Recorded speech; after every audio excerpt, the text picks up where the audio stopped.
मैं Mukesh Kumar 12th class के chemistry के सभी स्टूडेंट्स का अपने इस YouTube channel Mukesh chemistry lectures पर वेलकम करता हूं।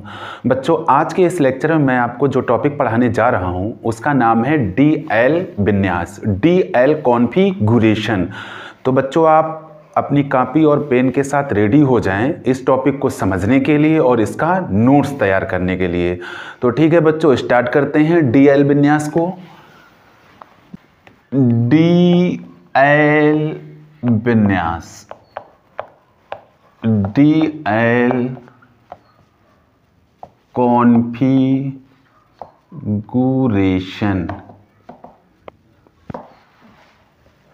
बच्चों, कार्बोहाइड्रेटों के अणुओं को दो भागों में बांटा गया। एक तो वो जो डी विन्यास वाले होते हैं और दूसरे वो जो एल विन्यास वाले होते हैं। अभी डी और एल आपके लिए एकदम नया है, आप समझ नहीं पा रहे हैं कि है कौन सी वाला।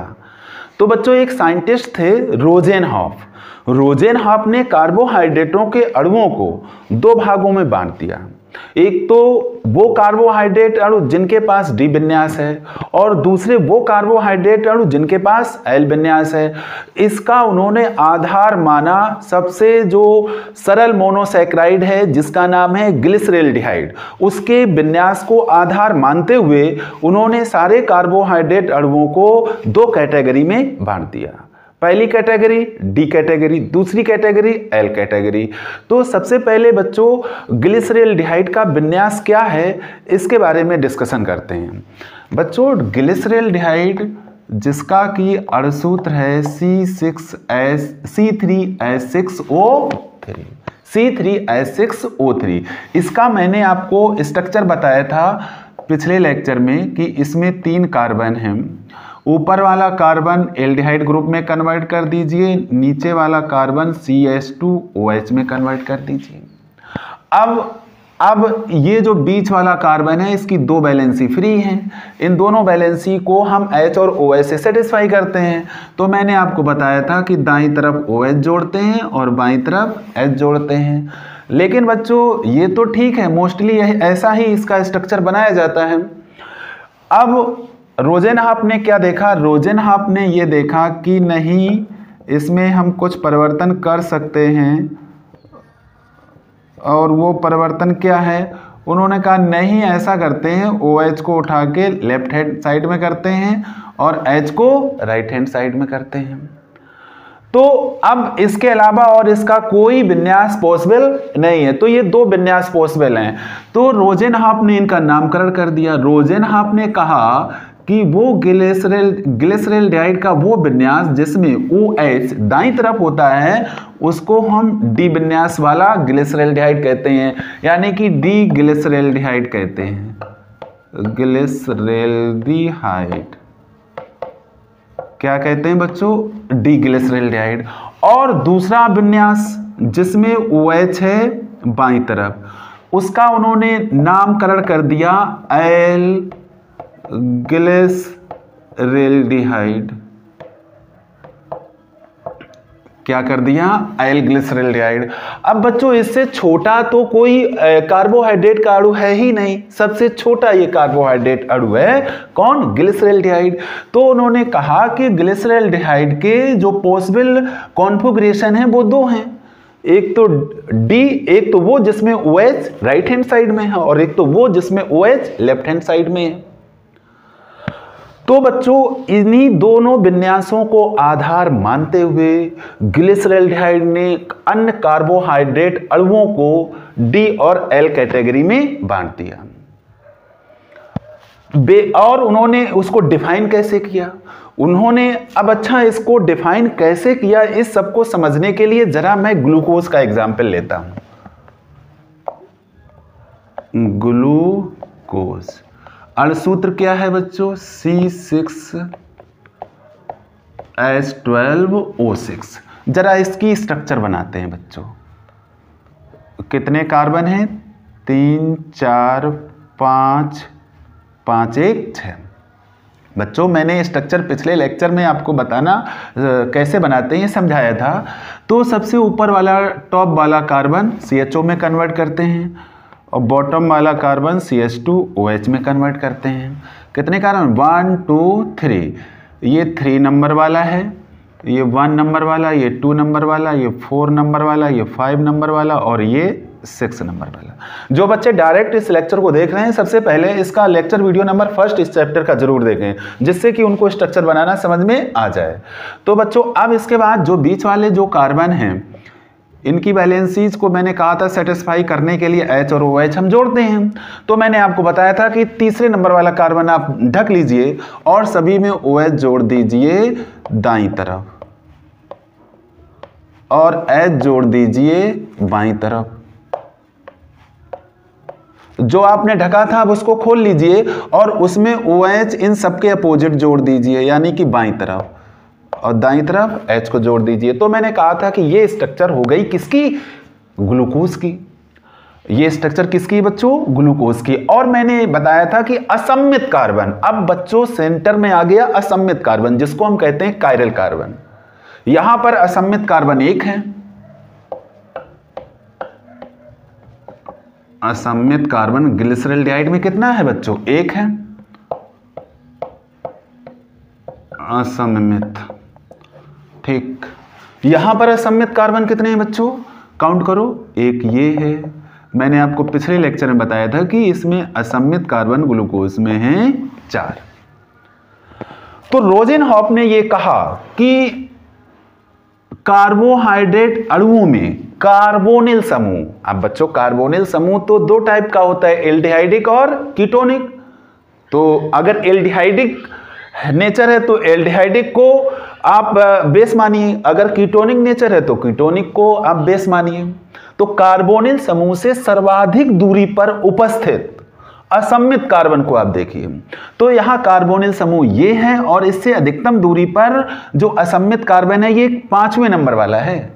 इस 5वें नंबर वाले कार्बन को ध्यान से देखिए और उन्होंने कहा कि कार्बोनिल समूह से अधिकतम दूरी पर उपस्थित असममित कार्बन यदि डी ग्लिसरॉल्डिहाइड के सदृश है, यदि अधिकतम दूरी पर उपस्थित कार्बन का विन्यास डी ग्लिसरॉल्डिहाइड के सदृश है। जरा इसको देखते हैं बच्चों, इसके विन्यास को समझने के लिए इसको मैं किए दे रहा हूं बॉक्स में बंद, और इसका OH ये है। उन्होंने ये कहा कि ये जो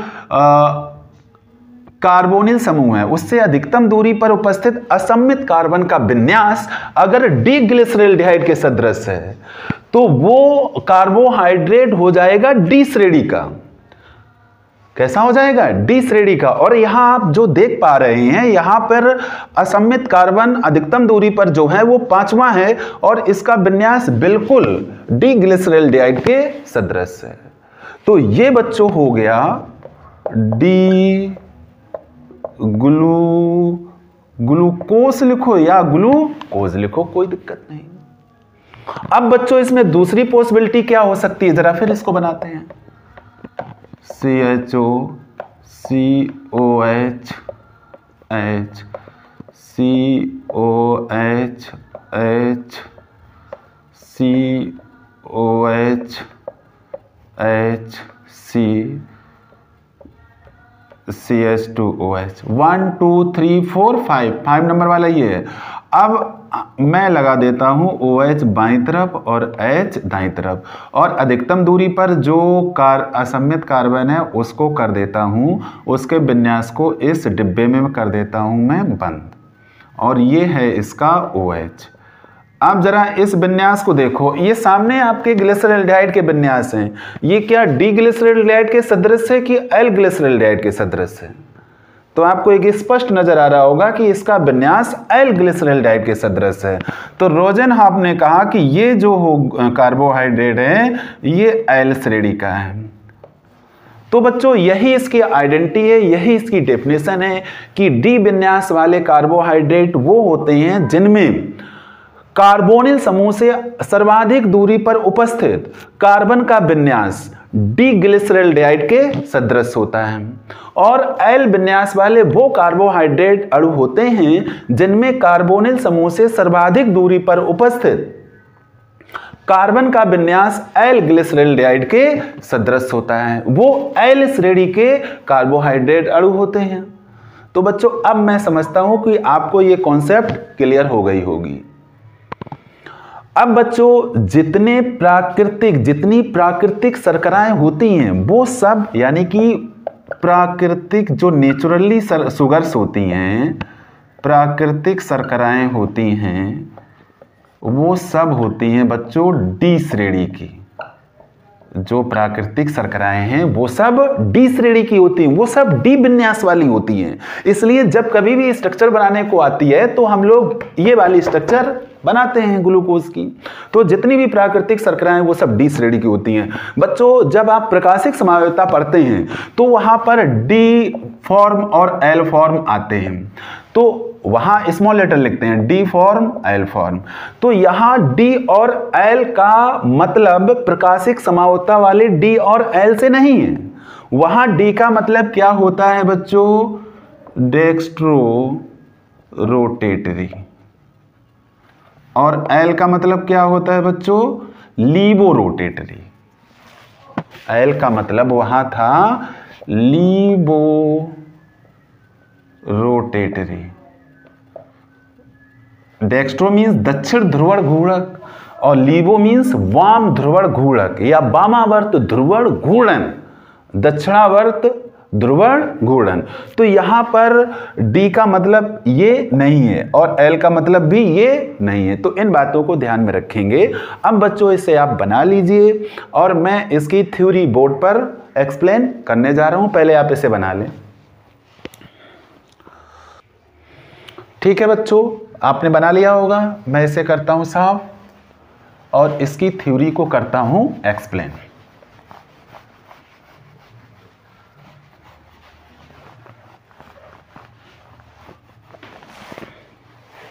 तो बच्चों इसकी थ्योरी में क्या है? रोजेन आपने कार्बोहाइड्रेट अणुओं में DL विन्यास को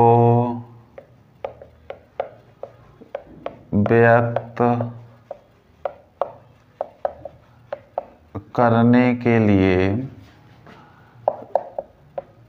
ग्लिसरॉल्डिहाइड को आधार अणु माना। तो रोजन आपने क्या किया? रोजन आपने कार्बोहाइड्रेट अणुओं में DL विन्यास को व्यक्त करने के लिए ग्लिसरॉल्डिहाइड को आधार अणु माना। अब ग्लिसरॉल्डिहाइड क्या है बच्चों? ग्लिसरॉल्डिहाइड सरलतम मोनोसैकेराइड है जिसे क्या कहते हैं? एल्डोट्रायोज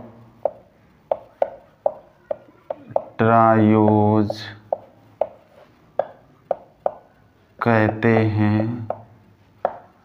क्या कहते हैं बच्चों? एल्डोट्रायोज कहते हैं। इसमें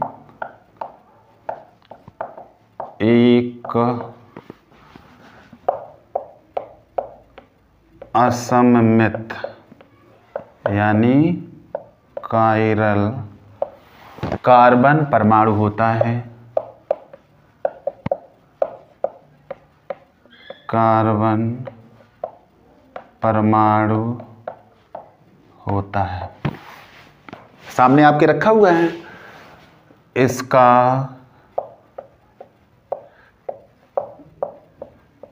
अणुसूत्र C3H6O3 होता है।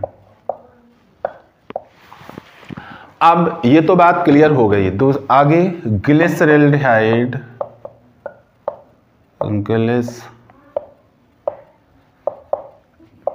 ग्लिसरॉल्डिहाइड के दो विन्यासों को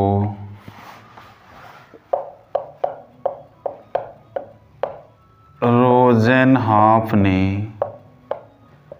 डी तथा एल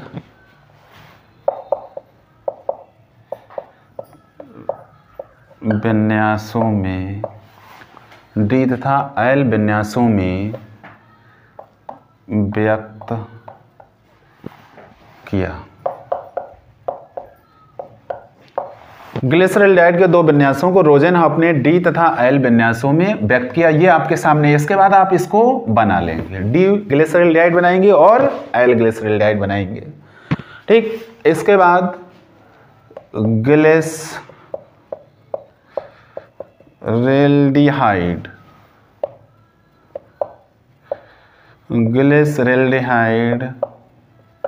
के विन्यासों को आधार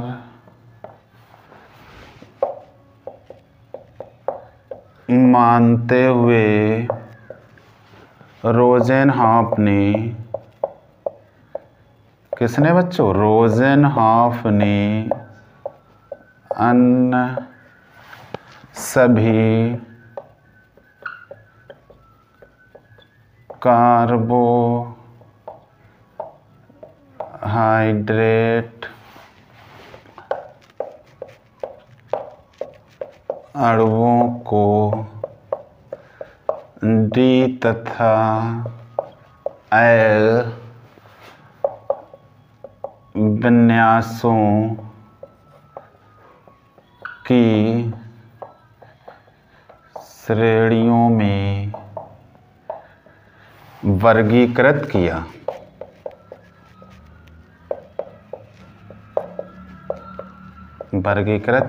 अब बच्चों इसे आप नोट करिए, पॉज करते हुए नोट कर लें। ठीक बच्चों, साफ करता हूं इसको मैं।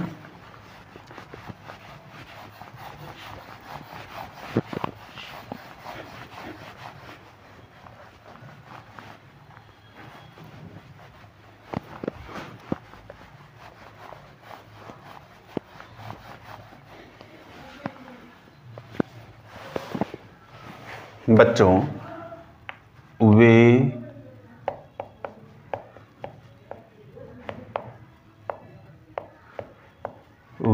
कार्बोहाइड्रेट अणु जिनमें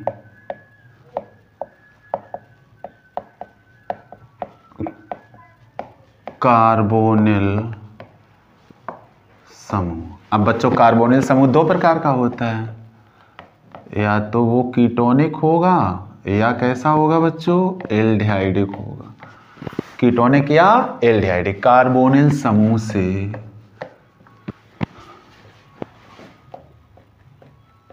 सर्वाधिक दूरी पर, कार्बोनिल समूह से सर्वाधिक दूरी पर उपस्थित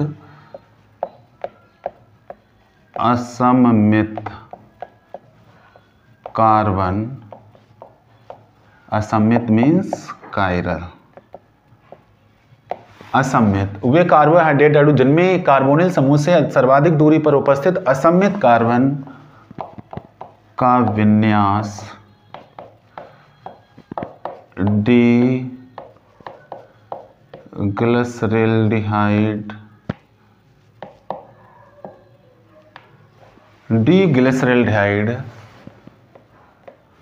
के सदृश होता है। वे डी विन्यास वाले होते हैं। वो कैसे होते हैं? डी विन्यास वाले होते हैं। वे कार्बोहाइड्रेट चाहे बच्चों इसको आगे से लिख लो, आगे से इसको लिख लो, वे कार्बोहाइड्रेट अणु जिनमें कार्बोनिल समूह से सर्वाधिक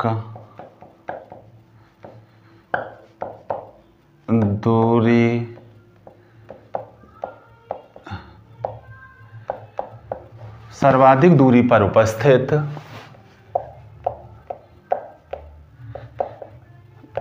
असममित कार्बन का विन्यास एल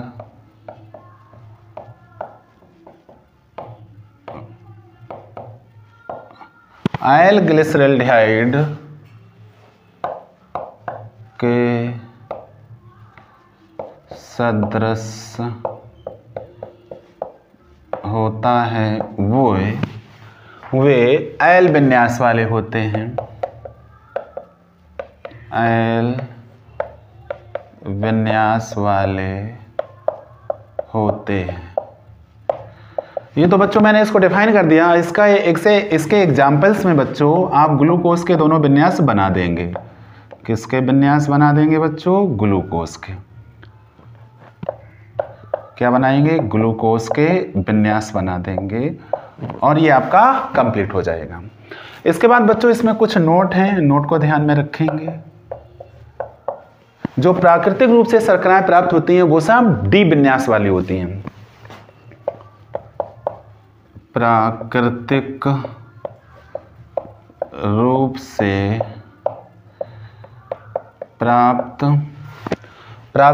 से प्राप्त शर्कराएं, जो शर्कराएं बच्चों प्राकृतिक रूप से प्राप्त होती हैं, शर्कराएं मीन्स शुगर, वे डी विन्यास वाली होती हैं। वे डी विन्यास वाली, कौन सी विन्यास वाली बच्चों? डी विन्यास वाली होती हैं।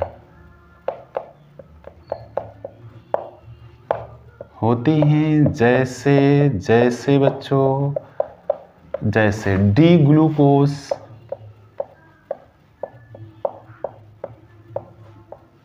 डी फ्रक्टोज, डी सुक्रोज,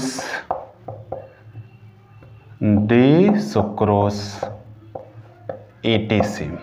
ठीक बच्चों, अब देखो डी व एल विन्यास का अर्थ वही जो अभी मैंने बताया कि कंफ्यूज नहीं होना। प्रकाशिक समावेता में जो डी और एल की मीनिंग होती है वो यहां नहीं होती है। का अर्थ डेक्स्ट्रो रोटेटरी, यानी कि बच्चों यहां क्या है? दक्षिण ध्रुवण घूर्णक व लीवो रोटेटरी, इसका मतलब वाम ध्रुवण घूर्णक नहीं होता है।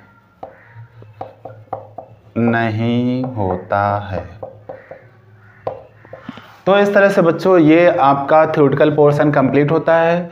इसको पहचानने के लिए जो मैंने मेथड बताया है, उम्मीद है कि आपको समझ में आया होगा। बच्चों इससे आप नोट कर लीजिएगा। अब बच्चों ये लेक्चर यहीं पे समाप्त करते हैं।